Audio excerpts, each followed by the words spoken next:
Benyamin itu adalah anak bungsu satu kandungan dengan Yusuf. Jadi Rahel melahirkan dua anak, Yusuf dan Benyamin. Lalu dalam situasi kondisi tertentu, karena Yusuf ini tukang mimpi, apalagi mimpi-mimpi semakin membuat kakak-kakak cemburu. Saudara tahu Papua punya mimpi, tanah Papua punya mimpi, dan mimpi di tanah Papua menjadi cemburu bangsa-bangsa. Bangsa-bangsa cemburu, saudara. Saudara tahu Yusuf punya mimpi, tetapi untuk menuju kepada penggenapan mimpi itu prosesnya harga bayar mahal. Amin. Satu waktu bapaknya suruh Yusuf antar makanan ke kakak-kakak di ladang. Dari jauh mereka lihat Yusuf, mereka bilang, tukang mimpi dia ada datang itu. Jual dia saja. Sebelum jual kasih masuk dulu di sumur. Begitu Potifar dan kelompoknya lewat, mereka bilang daripada anak ini dia sia-sia mati bodoh-bodoh di sumur, kasih naik dia. Jual supaya ada uang. Ambil dia baju mahal indah yang mahal bapak beli itu. Ya, artinya apa saudara? Baju bicara tentang karakter Kristus harus ditanggalkan demi sebuah mimpi. Yesus ditelanjangi demi sebuah mimpi besar bagi pekerjaan Allah ditegakkan di bumi. Buka bajunya, lalu mereka mulai celup dengan darah.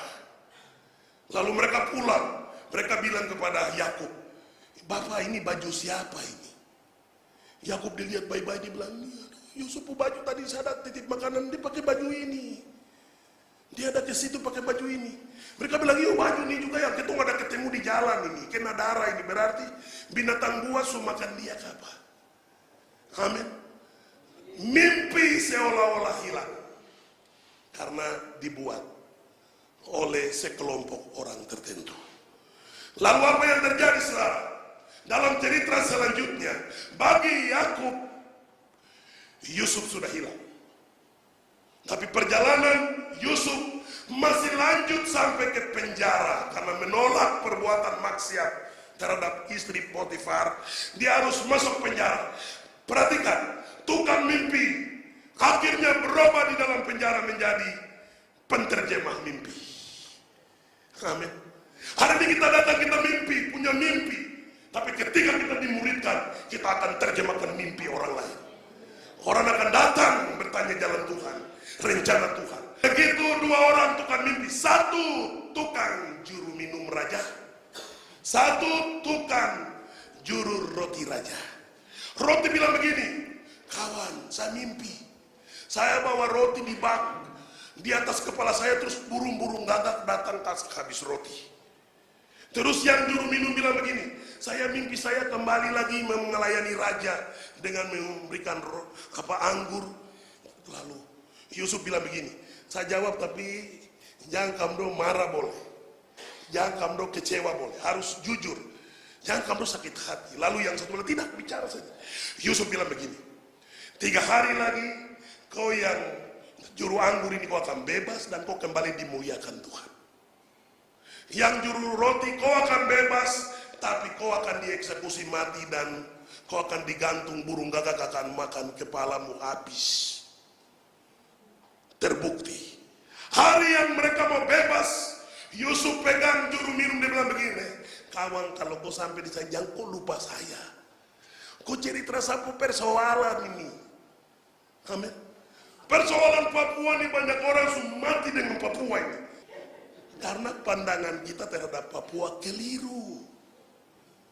Pandangan yang benar tentang Papua adalah pemulihan kerajaan Allah. Memulihkan tanah dan negeri kita sampai orang mengalami kemerdekaan rohani maksimal. Haleluya.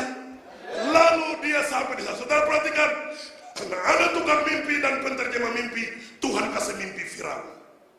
Firaun mimpi 7 ekor sapi gemuk, 7 ekor sapi kurus telang gemuk, juga gandum.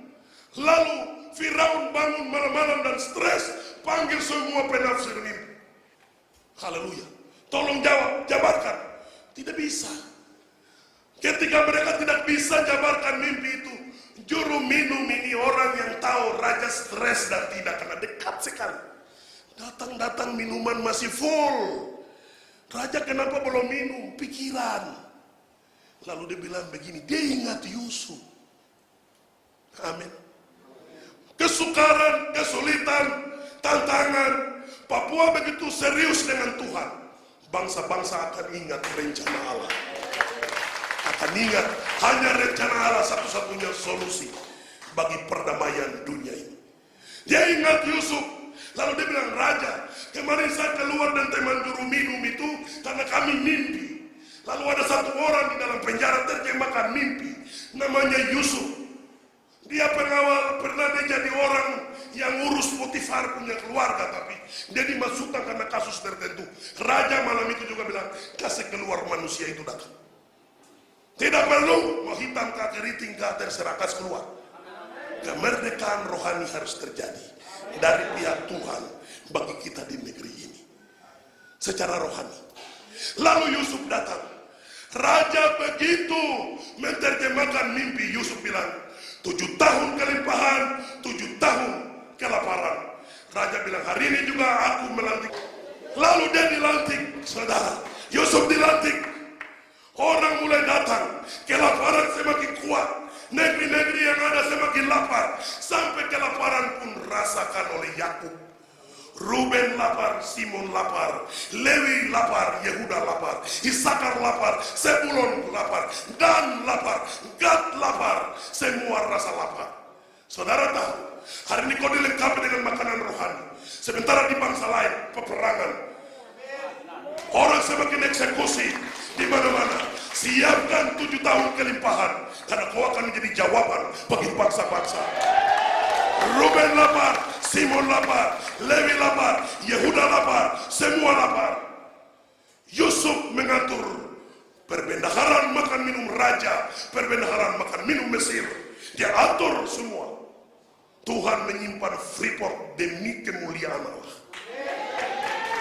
Tuhan menyimpan minyak di Bintuni dan gas demi kemuliaan Allah. Tuhan menyimpan kebodohan orang Papua, kemiskinan orang Papua demi kemuliaan Allah. Haleluya. Dahsyat. Haleluya. Begitu lapar dirasakan. Lalu Yakub berkata kepada anak-anak, mari kita pergi ke sana. Ada makanan, ada minuman, ada kehidupan di sana. Amin. Lalu mereka mulai datang. Dari jauh mereka masuk pintu gerbang. Jalan buka kaki begini. Yusuf bilang, dalam nama Yesus, Ruben ada datang. Ini Simon, ini Lewi, ini Yehuda. Ya sudah datang. Oh, kamu. Ya, Tuhan proses Yusuf. Sekian tahun supaya sakit hati harus hilang. Benci harus hilang. Marah harus hilang. Dendam harus hilang. Jadi jangan kita sakit hati dengan orang pendatang. Jangan kita marah dengan orang pendatang. Tuhan proses supaya kasih sempurna. Amin. Tuhan proses hati kita supaya kita sempurna. Yusuf lihat, oh dong ada datang. Lalu dia kumpul semua berdiri, baris. Baru dia bilang, kamu ini siapa? Kamu nama siapa? Nama. Dia tanya orang, dia gaya sudah beda. Ikut Tuhan semakin hari, gaya beda. Cara beda. Amin. Sudah beda. Bukan gaya Papua lagi, gaya Kristus. Siapa? Tanya, siapa? Ruben, Simon, Lewi, dicek sampai terakhir baru dia ingat dia punya teman akrab satu kandungan Benyamin. Baru ada anak kecil satu lagi katidak. Dia bilang ada tapi bapak tahan dia. Bapak bilang dia kakak mati, jadi loh dia kakak mati kapan? Padahal dia kakak yang tanya. Dia bilang dulu dia mati binatang makan dia. Oh haleluya. Dia tanya. Lalu apa saudara? Dia suruh gandum dimasukkan semua karung. Uang dikembalikan dengan satu pesan. Kalau kamu lapar lagi, tidak boleh lihat muka saya. Kalau tidak bersama Benyamin. Benyamin penentu. Suku terakhir, suku bongso. Tempat gelap, tempat terbit matahari. Penentu pemulihan bangsa-bangsa. Negeri jauh, pesisir pantai, pulau-pulau, gunung lembah-lembah, penentu kerajaan Allah ditegakkan bagi bangsa-bangsa. Jangan Tuhan datang sebelum melihat wajah Papua dipulihkan Tuhan. Hapus air mata di negeri ini, hapus air mata kami dari kirbat-Mu ya Tuhan. Tidak bisa Benyamin datang. Lalu mereka pulang ke rumah, makan yang ada habis. Yusuf bilang, kamu kembali lagi. Mereka berdiri bilang gini, kami tidak akan kembali karena orang itu dia janji. Dia janji apa? Dia bilang kami tidak boleh lihat dia pemuka kalau anak kecil ini dia tidak ikut.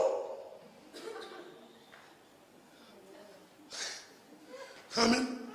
Lalu Yakub bilang begini, Maya kenapa kamu jadi masalah keluarga ke dia? Terus Yusuf teman ini dia buka kata bilang, dia seperti tahu kita. Dia sebut kita satu persatu. Dia seperti maha tahu kah? Tuhan tahu kita, saudara. Lalu Yakub bilang tidak bisa, dalam keadaan apapun tidak bisa, saya akan mati. Disitulah Yehuda tampil sebagai pembela Benyamin. Yehuda bilang, Bapak, relakan anak ini ikut. Kalau jadi apa-apa dengan dia, saya. Yehuda siap. Saudara tahu, bicara Yehuda, bicara pujian penyembahan.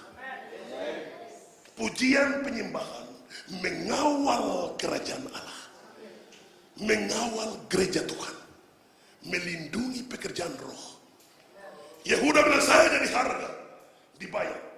Lalu datanglah semua. Dari jauh Yusuf lihat, semua lengkap. Dia lihat ada anak kecil satu lagi di paling belakang Benyamin. Apa yang terjadi, saudara? Yusuf masuk ke dalam kamar. Dia sedih karena apa? Hari ini pertemuan antara dua tokoh besar, Yusuf dan Benyamin, bertemu muka dengan muka. Sekian lama, sekian tahun proses pembentukan terjadi. Akhirnya penjumpaan itu pun datang. Dia lihat Benyamin, dia ingat Rahel, dia ingat masa kebersamaan yang pernah dikerjakan bersama-sama.